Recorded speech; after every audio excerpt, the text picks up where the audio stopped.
This meeting is being recorded.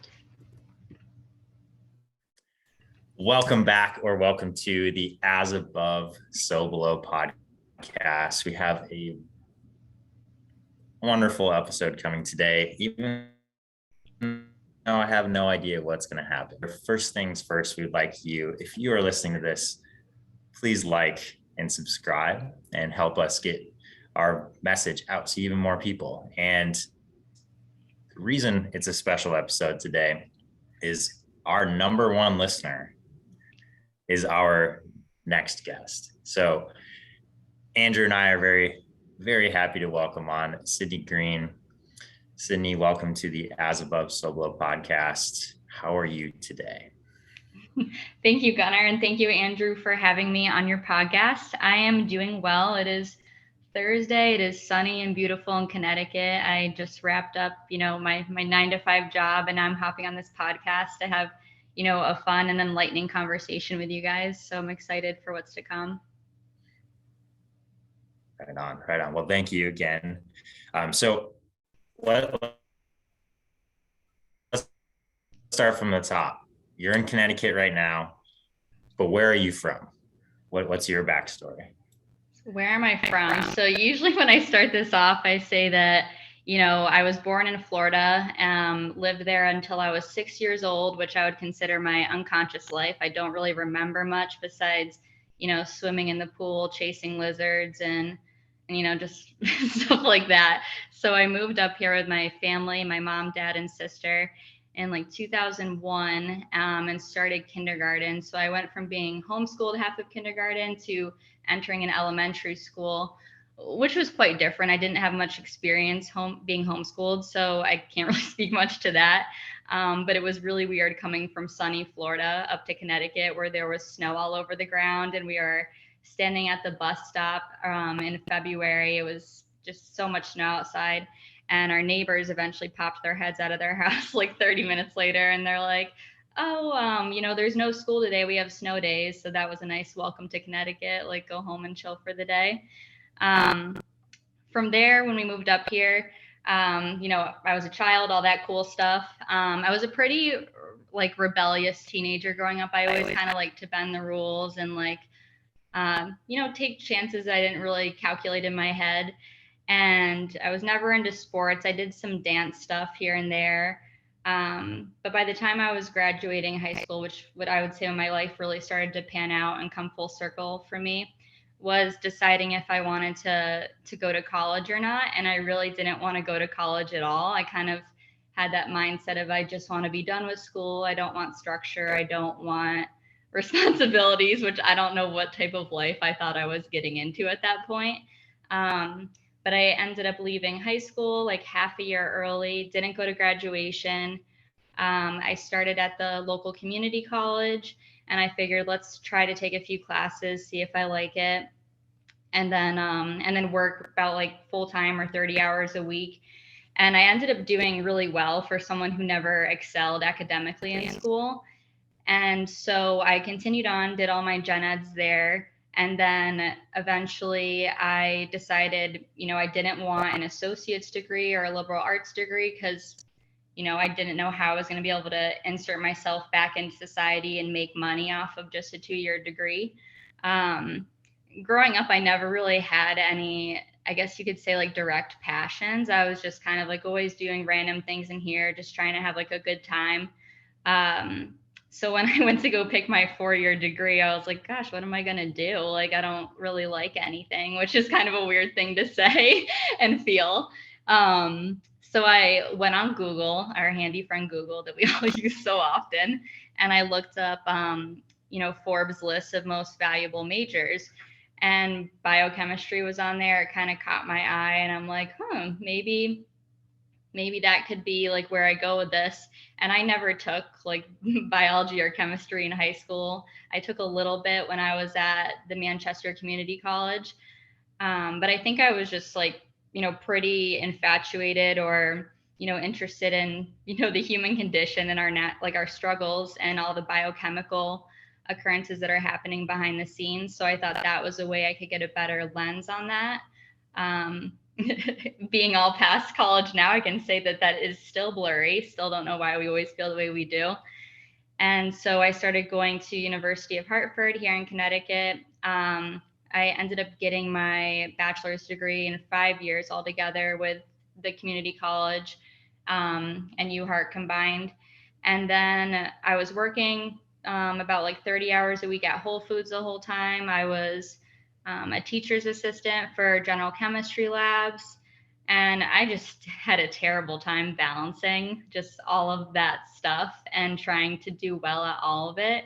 I struggle with that a lot. And I kind of want to pause there and throw it back to you, Gunnar, or you, Andrew, like in situations where you've just taken way too much on and tried to find balance in your life. Do you guys have anything that comes up for you? Oh, yes, for sure. And I experience that a lot. I mean, I run my studio gym there, and running it by myself, there's a lot of responsibilities that I have and things I have to do. And then in addition to that, there's other things I want to do. It's spend time with my partner, get out into the ocean and surf. And right now I'm in the process of getting ready to go back to school again. I'm going to get my license in massage therapy.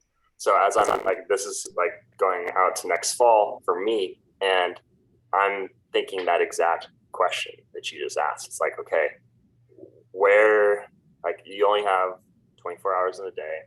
You have so much attention and energy that you can place upon the things that you're going to do. Where's the line? Like, what can I realistically do while still living like a relatively harmonious life? Harmonious being like making sure I'm nurturing the relationships that I'm involved in, giving my clients the attention and the time that they need. So yes, like it's something that's an active process for me.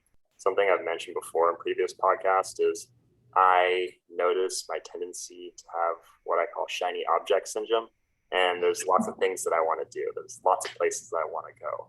I love immersing myself in like kinesthetic or physical learning, like new activities, new sports, things like that. And it's like, I'm like, if it's new and it's novel to me and it seems really cool, I want to go try it. So to answer your question, yes, that happens to me a lot.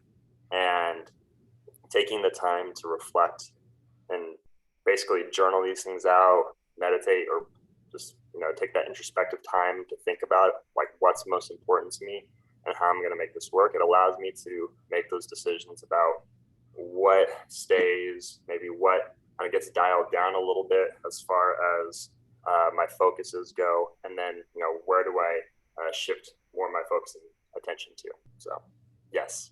How about you, Gunnar?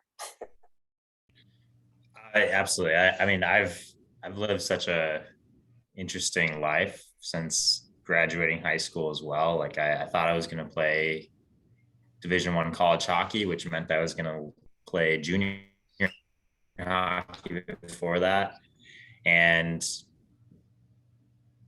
before I started college, I lived in Canada for about 3 months, fully invested in like, all right, this is what I'm doing. This is what I need to be setting up for in terms of like, all right, I want to go to a good school. I want to earn a Division I scholarship. And that, for what happened, and the reason I'm here now is that got pulled out from my options, and I went to school right away, and I've been thinking about what should I be doing ever since. And for me, helping people is a major driver of, am I helping myself first? And then from what I'm learning, can I help someone else? And that balance that we're looking at is, all right, there was a time where before we way too many hours a week, I was in school, I was training to be a competitive athlete. I was getting to know Katie, my now partner, and trying to figure out, all right, what does this all matter? Like, what are the important things here? And honestly, that's why we're having this podcast, kind of to the beginning of it is, what does it mean to be responsible and take responsibility for things that matter? So yeah, where I am now is putting the important things up front every single day, making that the objective. All right, I want to train, I want to be a really competitive athlete. That's the first thing I'm going to check the box for. After that, making sure my home's taken care of. So, cleaning, groceries, all those little details that allow me to be better for others. That's kind of the list that it goes from. Um, so yeah, obviously the answer is yes as well. I want to bring it back to Cydney here. So you reached that point. You were working Whole Foods. You were doing, you said, TA jobs in labs, and still trying to figure out where you were going to go. Um, what was that moment of spark, or maybe it was a series of events that led you to make your next move from that position? That's a good question. I'm glad I passed it back to you guys for a second too, to give myself a breather. So where was my next step? So, I mean, all of college just felt like a very weird mishmash of trying to get everything done and trying to just still take care of myself, which I'll admit I did a terrible job of taking care of myself like through college. I literally thought I was suffering from narcolepsy during college, but it was just an extreme lack of awareness for, what I needed to be eating, like how many meals that I should be having a day. Getting enough sleep and not trying to make time for people that I like really didn't have time to make for during that whole process. But I took a career development course when I was in college. I actually ended up getting pretty close with my advisor. I think that's one of the things that has benefited me throughout my whole life, is that um, I have this ability, I guess, to make connections with people that seem to want to help me or seem to recognize things within me that help propel me forward. So she actually is the one who recommended me to be a teaching assistant for the chemistry lab, and she recommended I do this career development course. And I remember this was one day I'll never forget because it was kind of sad, but we were all at a round table talking about, building up our resumes and thinking about our current skill sets and how we were going to sell ourselves to try to get internships and, jobs out of school. And we were going around talking about like what we bring to the table, what makes us valuable people. And I was just so compounded with like stress and a heavy schedule that I just kind of snapped like mentally. I like kind of went under the table to pretend I was looking for something in my school bag. I started crying. And then, it came around to me eventually, and they realized that I was kind of having an emotional meltdown. So I managed to stick it out through the rest of that discussion, but that was like a really painful moment for me, where I realized that that I wasn't there for myself. I wasn't in tune with who I was, and I wasn't confident in what I was capable of, which is a huge problem when you're trying to achieve certain things and get other people to, have faith in you, take a chance on you. Like getting out of college, I think one thing that everyone struggles with is finding a place in society where they fit, where someone's going to trust that they have the potential to do something good and something, that is worth paying money for. So that was one moment where I was like, I really need to get my stuff together. And then kind of how I came into my current job that I have, it was funny because we went on a tour of the lab where I work at, and I didn't know anything about the lab, didn't know anyone there. And I think I was with 10 other students. And at the end of the tour, I went up to the person who gave us the tour, and I just like shook their hand and I said, thank you like so much for your time and everything. And my advisor had like pulled me aside and was like, oh my gosh, like thank you so much for being the one person out of the whole group that took the time to acknowledge the person giving the tour. So I didn't know I was going to end up with that company at the time. When I was working at Whole Foods, I ended up meeting someone there whose partner actually already worked where I'm working now, and they let me know about the intern program. And I was immediately like, I don't know if this is where I want to go, but I don't have any other opportunities on the table, so I might as well see where this could take me. So went for the interview, made some terrible jokes during it, somehow charmed them.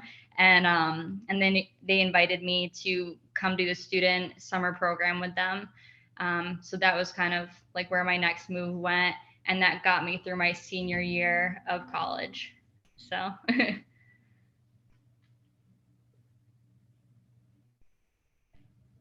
That's awesome. That's super cool. So there was a relationship that stuck out, right? The advisor role, and that relationship pushed you forward. But there's also moments of like, oh crap, what am I doing?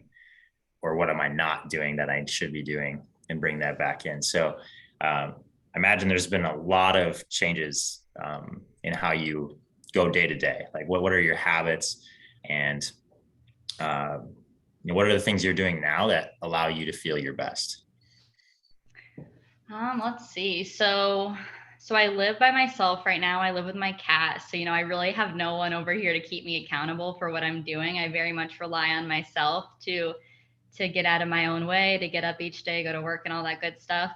So I moved into my apartment here in Connecticut back in 2019, December. So similar to what you guys have mentioned in previous podcasts, you're at a time in your life where COVID hit and it kind of shook you all up and you're like, this isn't what I was expecting for this experience.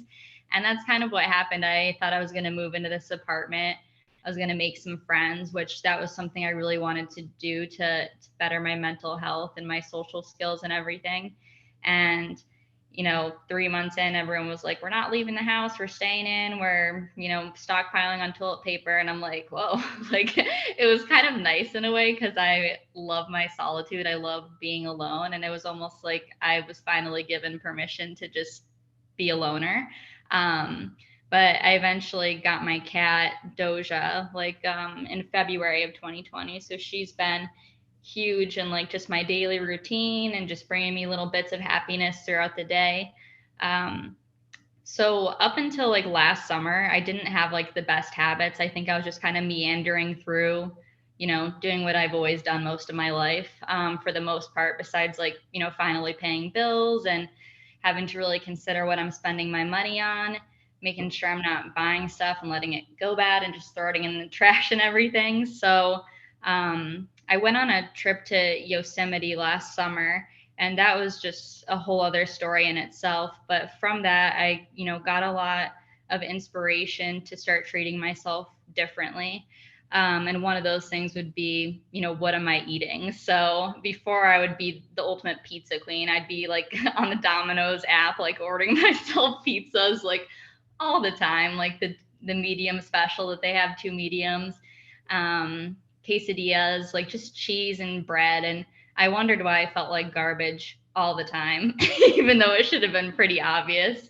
Probably wasn't hydrating that often, drinking, not like a bingeful amount, but like, probably like once a day I've had like a nice IPA, and those are super heavy and catch up with you. So that was weighing me down a bit. And then in the midst of all of that, I was like, trying to go for runs, trying to make that feel good. And it took me a while to realize that you can't just eat pizza. You can't just have a good beer every day and expect to feel happy and to be able to pull off all the physical stuff you want to do. And I remember specifically when I was about to leave Yosemite, I was hanging out with one of the climbing stewards that lived there seasonally. And I was like, oh, we can just make a PB&J real quick or something. And he kind of looked at me and laughed like in disgust. And he's like, no, we're going to be having something else. And he pulled out like all this stuff to make a quesadilla, which is familiar to my past, but it was a more elaborate quesadilla. It had like beans and like veggies and everything on it.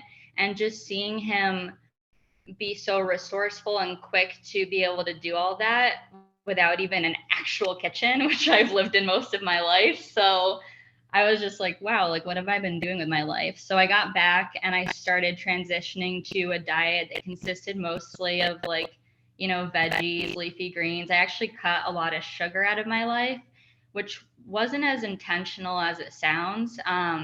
It was a very weird and effortless transition, I would say. And for a while, it was super easy to maintain. I was hiking, I was outside a lot, backpacking. And then I slipped back into winter recently and started kind of like, going and getting the Girl Scout cookies and stuff like that. And I've noticed that it's highly impacted like my ability to function and to feel good every day. Like, when you eat a bunch of sugar and like oily foods, like your skin will break out. You'll just feel slower than normal. you won't have like long lasting energy when you're doing like a run, for example. And then alcohol, oh my gosh. So I focus a lot on my sleep too, as part of something that I do for self-care and just maintaining my health.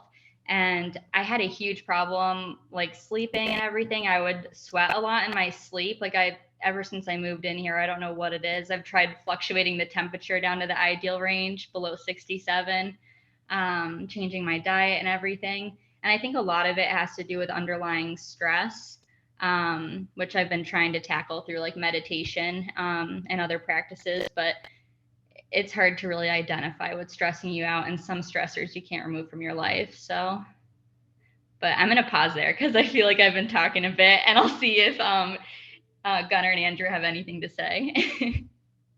Oh, thank you for sharing that. Like making those changes is part of what I help a lot of my clients do, and I'm sure Gunnar as well. Like kicking the sugar habit, like kicking like regular drinking, especially IPAs, things are loaded with calories, right? It can really affect how you feel, and of course, like your body composition. But I think how you feel is most important. I'm curious, like as you made these changes in your diet and whatnot, did our podcast is like as above, so below, right? And in a way, you were kind of working inversely. You were working so below, like on the body with nutrition and exercise and whatnot. Did you find that those practices helped you navigate like stress and other things better as well? Like you were saying, you hinted on stress there for a moment, but did you find like that the mental, like in the emotional side of things, became a little bit more manageable when you took better care of your body?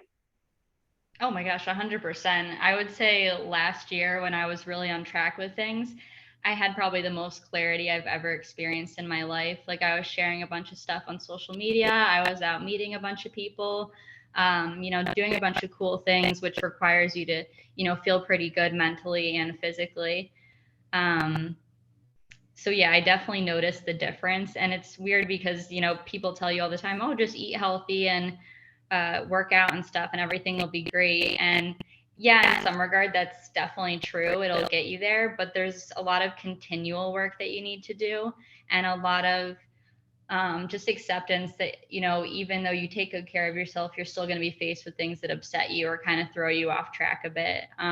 So I think that's been kind of hard for me to realize that I was doing everything quote unquote right, but I was still having some down days here and there. And I would say that probably surfaced from being a bit inconsistent with some of my habits that were feeding that clarity, and kind of also going back into my loner phase of not reaching out to people, communicating and surrounding yourself with people that have good habits and positive outlook on life is really huge in just everything that you do.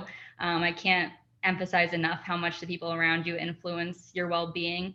Growing up, I hated hearing that because my mom would be like, oh, you shouldn't be friends with them because like, they're a bad egg or whatever. And I'd be like, you don't know anything, but she was right. When your mom or your dad tells you not to do something, you just want to go do the exact opposite. At least that was my experience growing up as a kid.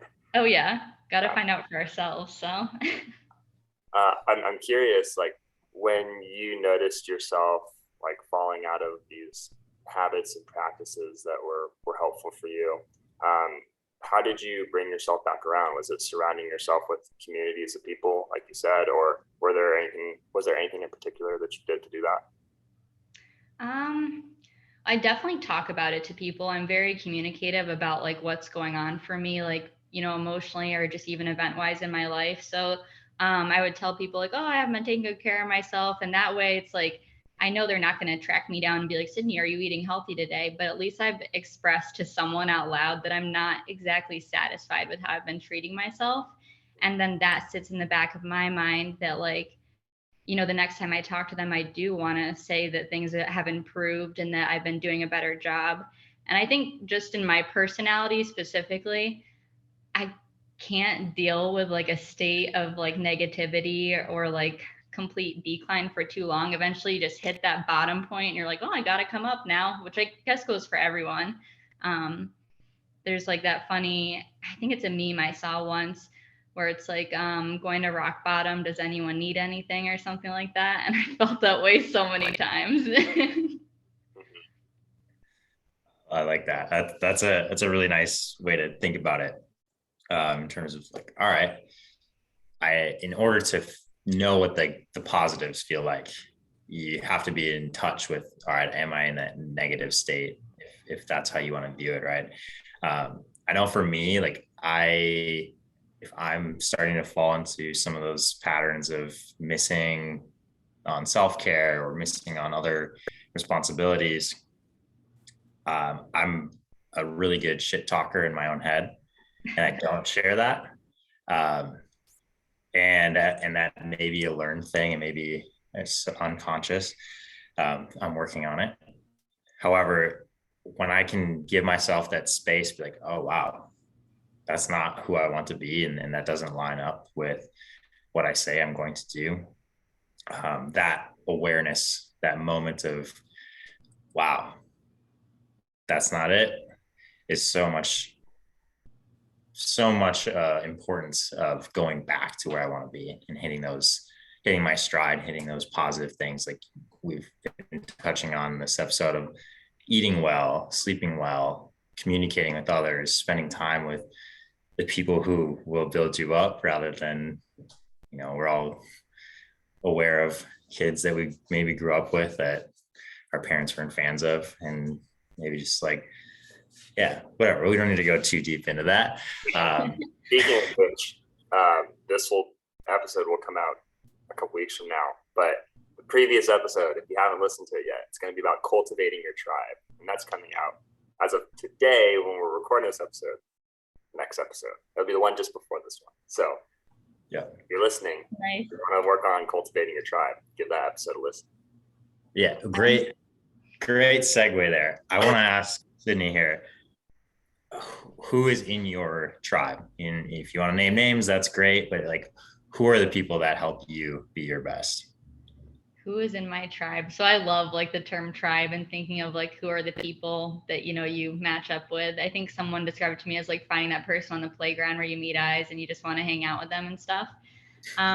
I would say I'm kind of a cherry picker when it comes to friendships, and maybe my friends have treated me that way too. I wouldn't say there's a gang of people that I go and hang out with and we're all together at once. I kind of prefer to hang out with people like one-on-one so I could have more like focused conversations with them. But a lot of my tribe, or my friends, I guess I should say, come from work, because I spend so much time working. Like, when you work a 40-hour week, like for the whole year, and then get so many days off, you spend a lot of time with those people.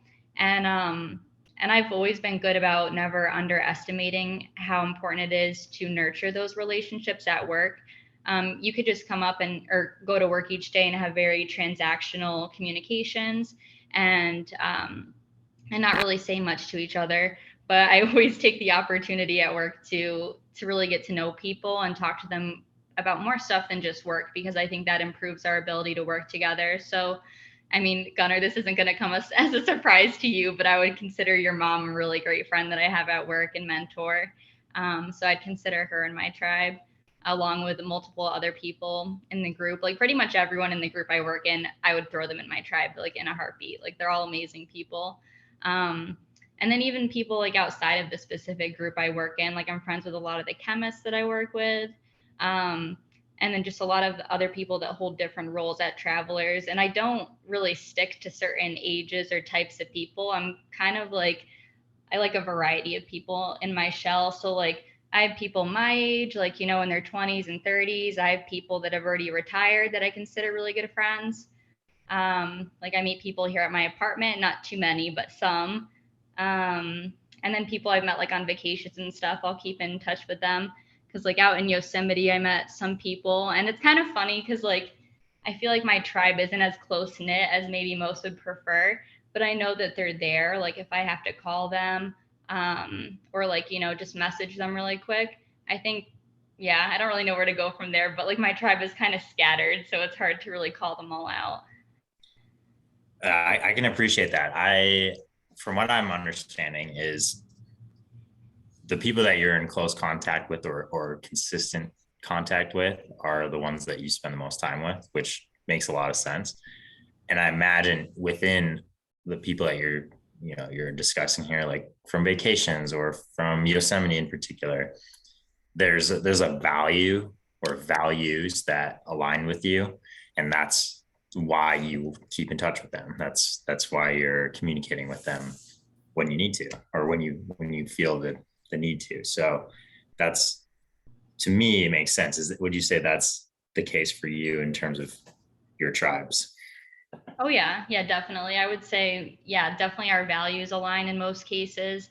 And I think most of the people that I do consider like part of my tribe, we're all pretty flexible and understanding that our values may differ here and there, but that's not a reason to, not have a friendship or not rely on each other for advice. I think that almost draws on the importance that you should be asking people for advice that have differing views and values from you. And I think they too also emulate characteristics that I don't necessarily have yet that I'm working towards. So I try to surround myself with people that like I admire, and that I kind of want to be like almost. Love it. Like that. Andrew. I was waiting for you to mention Doja. Oh my God. I feel so bad that I didn't mention her. So yeah. No, you have, but we need to go into this. So Doja Cat, so you guys probably know the music artist. She's like a rapper. My cat doesn't rap, but she's pretty beautiful looking and has her own special talents. So yeah, I would consider her like number one in the tribe, like best friend, which some people have totally, like one person said they pulled a red flag on me being like, that is just so odd and weird, but like, I don't really care. She is so cool. Every morning when I wake up, she's there. She sits on my lap during meditation. She talks, like meows and stuff, however you want to describe the meowing of a cat. And I don't know. She just always has been there. Like through the hard times, I can always rely on her. Certainly she'll go and hide if I'm a little too emotional. But other than that, she is number one at, sniffing my food, trying to lick it, just trying to run the show here, which I don't mind. That's awesome. I mean, that's one of the best things about animals is that that they're always there for us, whether it's a dog or a cat or whatever type of critter we have. Their love is unconditional. They just want to spend time with you. They're the best. Oh my gosh, yeah.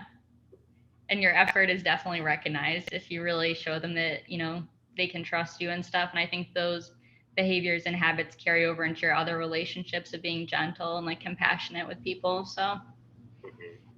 Yeah. I think there's a lot to be said too about like you talk about like people they're like their animals, right? In many ways our animals are a reflection of ourselves. They're there to support us, but they also are like a mirror for us. It's like you can look at that animal and be like, okay, yeah, I can see that in myself. Like they're a reflection of who I am. Oh yeah. And this is kind of funny, but like you always have that person, well, dogs specifically, because cats aren't really out in public that much with, who they live with. So, you'll have those little dogs, big dogs that are just have the worst behavior and they're totally chaotic. And their owner's like, I don't know what's wrong with them. And it's like, have you ever thought about what may be wrong with you that's rubbing off on your pet? So just thought that was funny to bring up. Yes. I don't have any pets right now myself, although I had a dog growing up, and going to here in San Diego, we have dog beaches and stuff like that. And yeah, I mean, you literally get the full spectrum out there. There's like hundreds of dogs and dog owners, and you can see how each one of them is like that little mirror of their owner.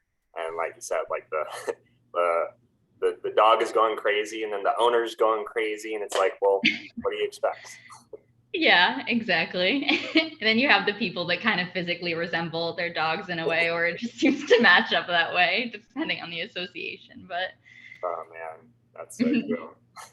Yeah, thank you for bringing that up. She's a huge part of my life. So that's very cool. Very cool. Along the lines of having cat spending time at home, you also have a foodie Instagram account. I'm curious where that inspiration came from to start that, and what you've done so far. Like what are the things that you really like doing there? Yeah, so I'm glad that you had that on the list of questions to bring up because the foodie account has been a really rewarding experience for me. It actually was inspired, like a lot of things from that Yosemite trip. I was talking to one of the friends I'd met out there. I was telling them about all the cool stuff I was cooking. And they're like, oh my gosh, you should start an entirely separate page that just revolves around like the food that you're eating and cooking. And I was like, yeah, that's a totally, great idea, and I felt like I had the time to support that. So I started just sharing stuff, and I definitely have never studied nutrition or like cooking or had any official training. So I'll just throw that out as a disclaimer right now. But I started sharing this stuff. I love going to Whole Foods. Like when people ask what I look forward to on the weekend, grocery shopping is like pretty high up there. I would say that is one fun experience for me. I love checking out local brands and stuff. So stuff that isn't, mainstream, that's sold in like every grocery store. That's why I like going to Whole Foods because they usually have a more local selection. And I like trying products I haven't tried before because I think a lot of the time we rely on reviews and things that other people post online to determine if something is worth investing in. And so I like sharing stuff like that and then tagging the companies in it. And I've actually had some pretty cool experiences in tagging the companies where, I use their products or, make their food in my posts and stuff because they'll actually reach out, they'll comment on the post, like compliment it and everything. And one time I was actually, I think it was twice actually, this company Stone and Skillet, they make the most delicious English muffins ever. I don't know how healthy they are, but in moderation, I'm sure they're totally fine. They sent me a bunch of free English muffins, and it was actually hilarious because, yeah, right. It was like, so excited. And I would have never expected them to do that. Like I get it, they were happy I was sharing their stuff, but it was funny because at the time I had a crush on someone and I thought that maybe they like caught on that I really liked Stone and Skillet. And I'm like, oh, did you send me these English muffins? And they're like, no, what are you talking about? And so eventually I reached out to the company and I was like, did you guys send me muffins? And they're just like, yeah. And it was just like super awesome to be recognized, by a business and appreciated for, consuming their product and sharing it with others. So, so yeah, and a lot of people have complimented me on it, being like, "Oh, your salads are beautiful. I love how you line up the ingredients." But I'm super hard on myself, kind of like, what you were saying, Gunnar, before, that like you have like that talk going on in your head that's like kind of really hard on yourself. That's like me. I'm like, "Oh, I didn't line everything up perfectly. There was stuff in the background or something." So I'm always stuck in that process of being like, I could have done better with that. But yeah, so that, I guess that kind of, and just inspiring people, take the time to cook for yourselves. Like it's such a meditative practice to kind of cut everything up from its, raw state and then make something into it instead of just going out and buying, pre-made food and stuff that you really have no idea what's in it. It just totally changes the whole experience. Right on. With the meals that you put online and practiced making, what are some skills that you've developed in the kitchen related to those meals? So actually I've talked to Gunnar's mom quite a bit, Beth, about this because she is big into baking and cooking as well. So this is like something that we connect on a lot and I think feeds our friendship. I've learned how to make pizza, so like from scratch with the dough and everything. And maybe some people are like, oh, it's not that hard to make pizza, but if you screw up that dough, like you're gonna have terrible pizza. And you have to think about the ingredients you're putting into it. So using like I think his name's like Joe Badia. I've used his recipe for pizza dough quite a bit. I've learned how to make homemade bagels, which is awesome that I could just like whip up a bagel at home from some basic ingredients that have a long shelf life and then have fresh bagels and not have to go out every day and spend like $5 a pop on a bagel and have to try to fit that into my schedule. I've learned, some ways not to cook certain foods like vegetables and stuff. Like you can throw everything in a pot and start heating it up, but it could turn into a gross looking mush. And like maybe I'll tell myself it's okay, but I've had people come over and be like, what is that, Cydney? And I'm like, oh, it's good. It's healthy. So I've had my pitfalls here and there with cooking. But I would say those are some big things, and tortillas. So a lot of it's, stuff around making food that has a ton of carbs in it, but it feels good to just make that homemade, and it has a whole different taste to it compared to buying store-bought, bread products. So I would say that was one big thing I learned while cooking. That's so cool. I think it's awesome when you can immerse yourself in this creative process. And I've shared it before. I love cooking. I think it's one of the funnest creative processes that you can partake in. And there's something about, I mean, we all have to eat, right? And why not make it fun? Make it an enjoyable experience. And I love that you share it with people, because when you create stuff, it's fun when you create for yourself, and it's fun when you create and share with other people too. So I'm going to be following your foodie page after this. Now I'm intrigued. Oh my gosh, thank you, Andrew. I appreciate that. Of course. Yeah, we might have to do some like collaboration. We can do an as above, so below menu, maybe. Well, I don't know. I'm just putting things out there. This is all off the cuff. Go live and create a cooking class. Yeah, right. Yeah. Featuring Cydney Green. And I've seen you guys too prep some foods and do some stuff. I think, Andrew, you posted something recently on prepping food. So it's like you guys have your own foodie skills to bring to the table too to help me out. Yeah. Like Gunnar's mom, my mom, she spends a lot of time cooking, and she's taught me a lot. She's a big influence on why I prioritize cooking and prioritize being healthy in my life. She's taught me from a young age that like eating healthy is important. She was involved in a type of eating called macrobiotics. I'm not sure if you've ever heard of it. It's very popular in Japan. It's a diet based off of whole grains and vegetables and lean proteins and whatnot. And before kale became trendy, my mom used to make me eat kale, and I hated it. And I would sit at the table all by myself, only like everyone's gone, just kale on my plate, just crying. I don't want to eat my kale. My mom's like, you can't get up until you eat your kale. And now I love kale. So she's been a big influence on me for that. Oh my, because it's trendy, or because it grew on you? No, well, it's been a big influence on me because she forced me to eat vegetables at an early age, and then I just grew to liking it as I got older. And I realized that it was important. And oh yeah. So thank you, Mom, if you're listening. That's so funny. Yeah, and I think too, we don't realize that routinely what we put in our body will eventually like. It's kind of like repeating positive affirmations and stuff in your head. You'll eventually be accustomed to liking those things, even if you thought you never would.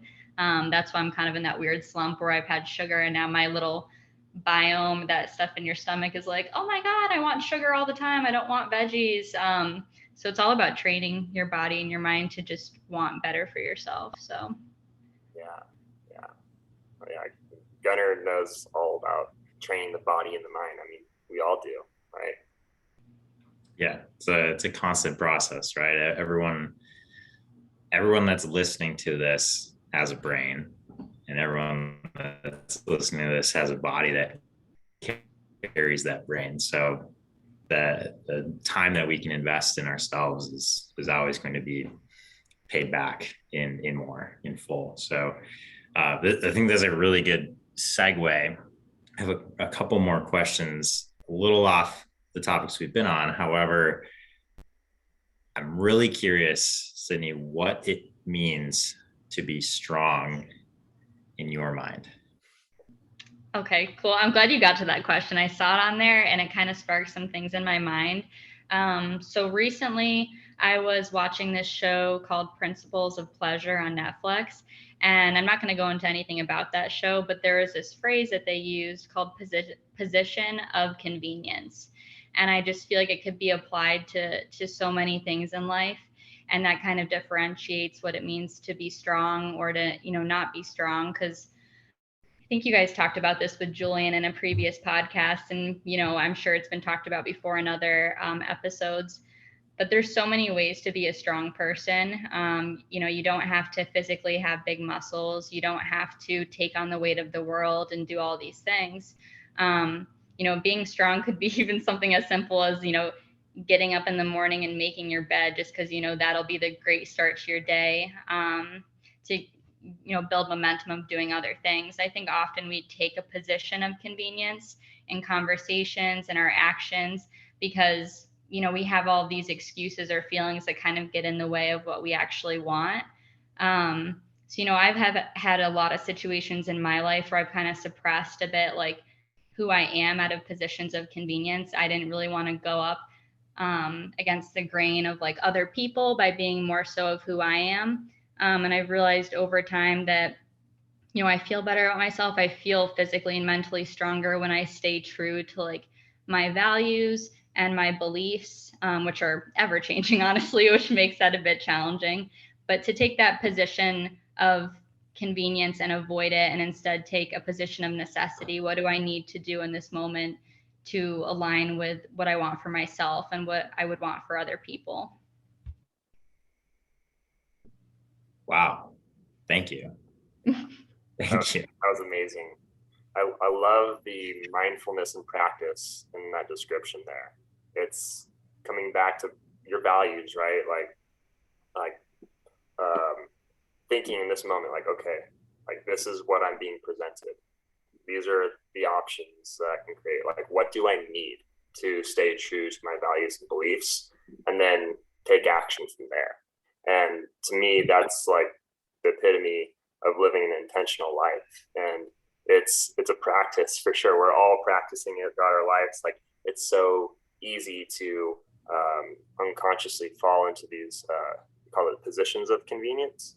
Mm-hmm. Yeah, these positions of convenience. I mean, I imagine that's part of like the human just human nature, right? Whatever is easiest, like let's go that route. But we know, because we have this frontal cortex where we can think ahead into the future and think, wait, is this decision going to benefit me tomorrow, a week from today, a month from today, a year from now, 10 years from now? And is it in alignment with my values that I have for myself? And then is that congruent with what I want? And then taking action from there. And I applaud you for that. That's one of the most beautiful ways of being strong, in my opinion.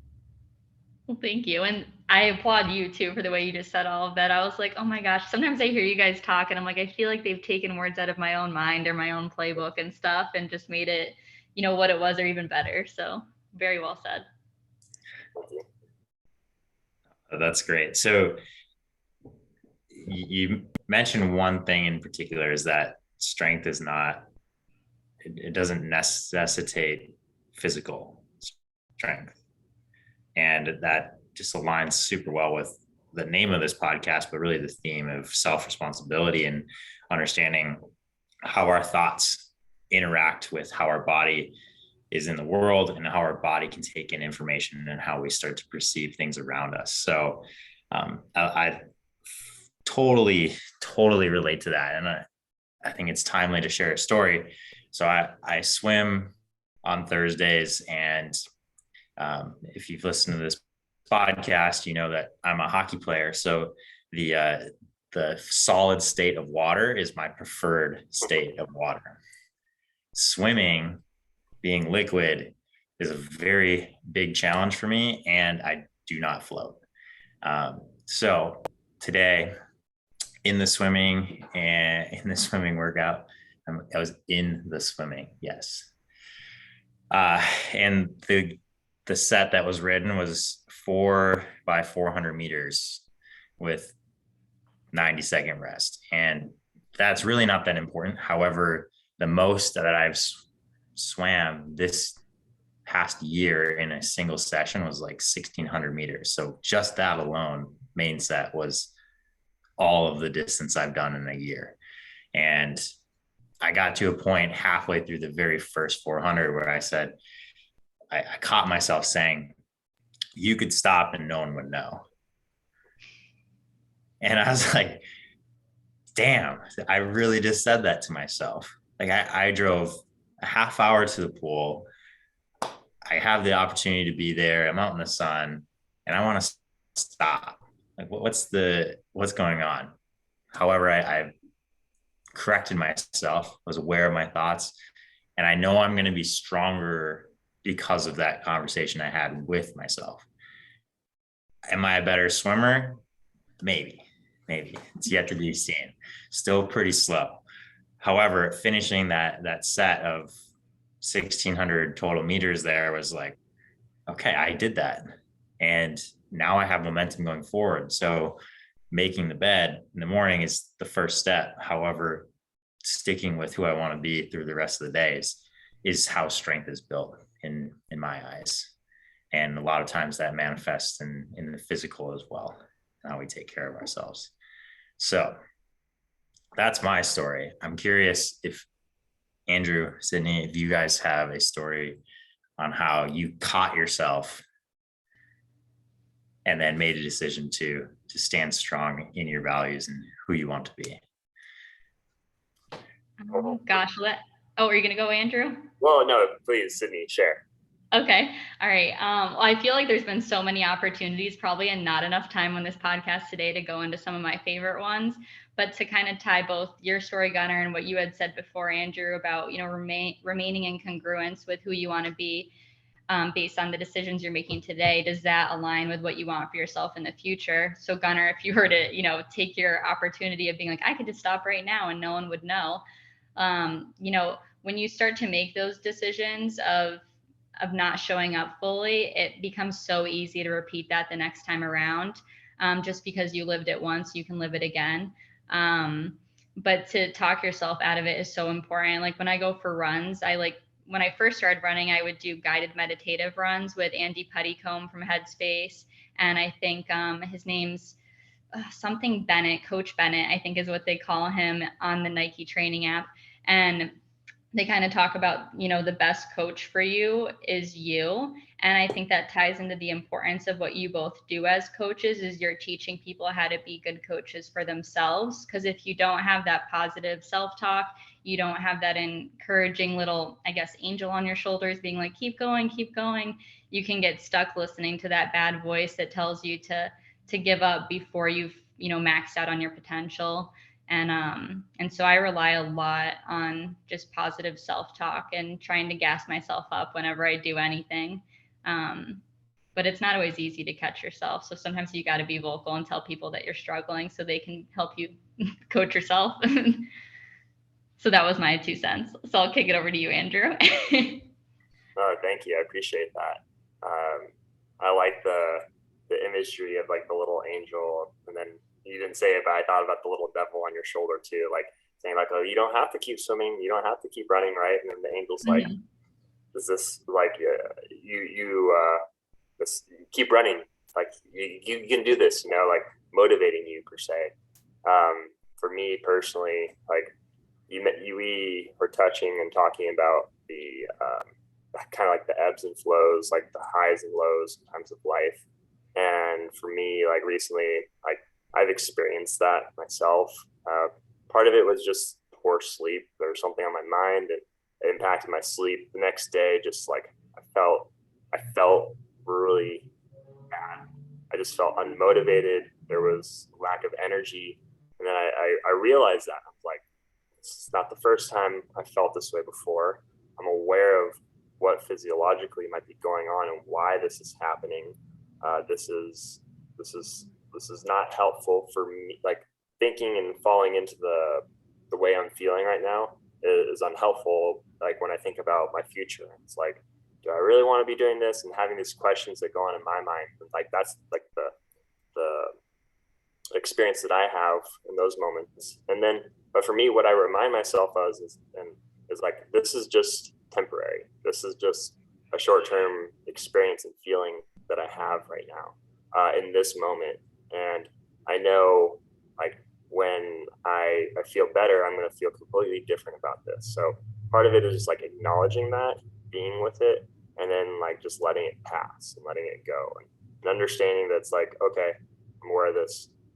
I'm not going to let this like dictate my future behavior, but I'm going to be with this and be aware of it and understand that, there's going to be another day. And I don't need to make life decisions today when I'm in this state. Although it feels like I need to, like I don't really need to. And something that's helped me a lot over the past year and a half, 2 years, is whenever I feel this way, even if it's for a prolonged period of time, I just remind myself that life is a series of like peaks and troughs. We ebb and flow. That's just, it's kind of like the Taoist way of looking at things. Like there's always like good, bad, high, lows. There's this constant ebbing and flowing. And the more you can be with that and recognize when those moments and those experiences are going on, the more it just kind of humbles you and brings you back to the present moment. Like when I have a really, really good month, I'm in a really, really good mood, like not in a downer way, but I remind myself, like, enjoy this right now. This is awesome. And understand that like this is part of what makes the low times tough, is that you have the contrast of the high. Like, what is happy without sad, right? And understanding that is part of my experience and part of how I navigate those moments in my life when I'm feeling challenged. And when I am feeling that way, one of the things that I go back to is someone who I really find influential for me in my life is this guy named Jordan Peterson. And one of the things that he talks about is like, what's like the simplest, like easiest little thing that you can do to make things like a little bit better? Like, could you just go put some dirty dishes in the dishwasher? Could you just go brush your teeth or go for a short walk and start with that? Like, just start with that and then go from there and then see how you feel. And if that's it, then like, that's okay. That's fine. That's where you're at. But just start like with something incremental and go from there, no matter how small it is. And I think that comes back to the whole making your bed idea as well.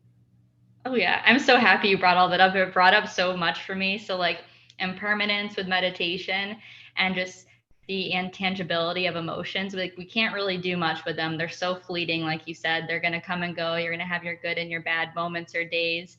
And something from meditation that I learned and I really enjoyed was to kind of imagine like your thoughts, good and bad, as like either passing cars on the road or like objects floating down a river. You don't want to clutch on to like anything in the river and like get so bent out of shape over it, even if it's good, and have it drag you all the way downstream to where you don't want to be, or like you don't want to run out into traffic at a certain thought and, get hit by a car, for metaphorically, of course. But yeah, just little things like that with, impermanence. And I had something else too, but I totally forgot what it was. So I'm going to pause there. Yeah, those are great metaphors right there. Thank you.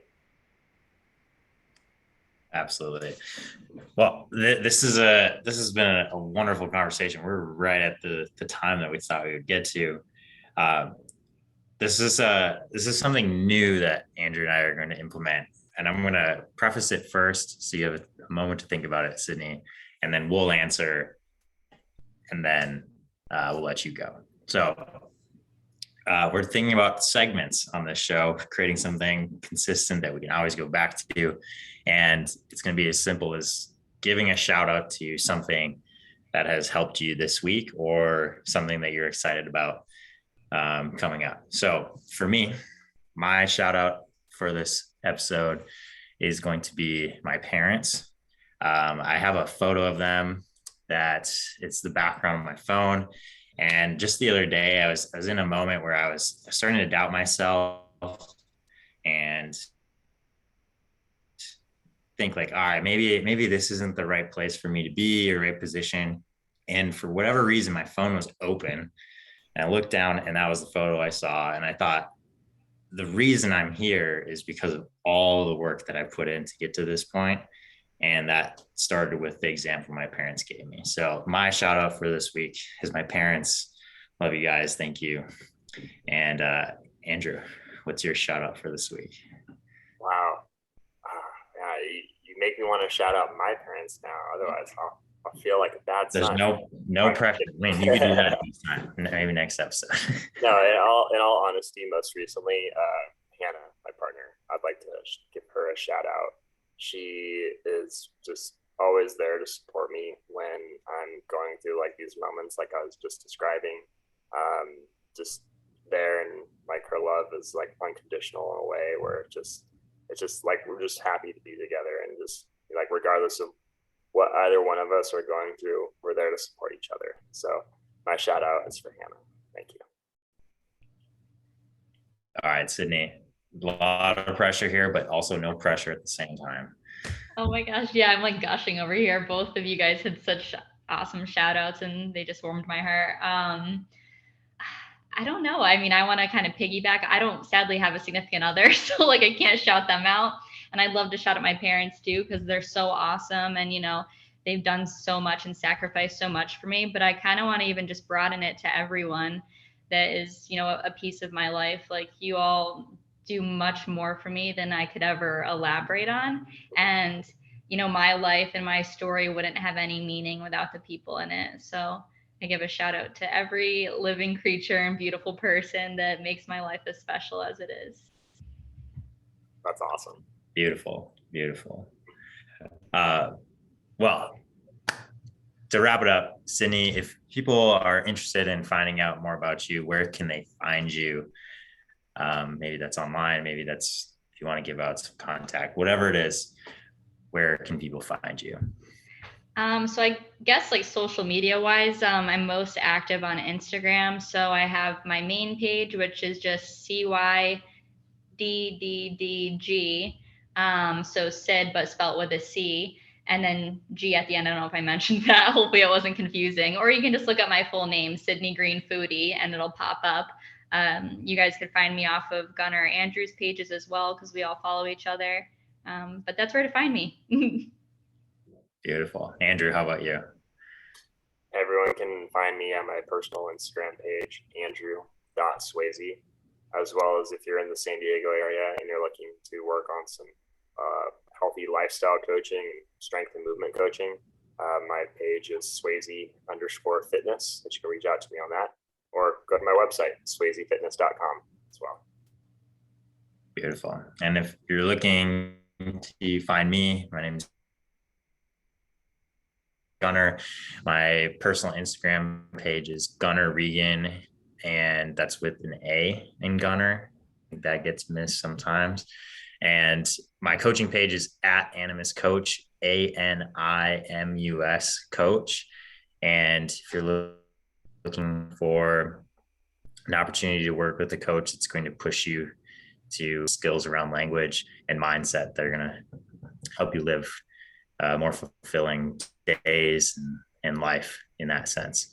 And if you're listening to this show, we appreciate you so much. Hence having our number one listener as our guest today, Cydney. Thank you so much for being here. Please like and subscribe. And until next time, have a great day. Peace. Adios. Ciao.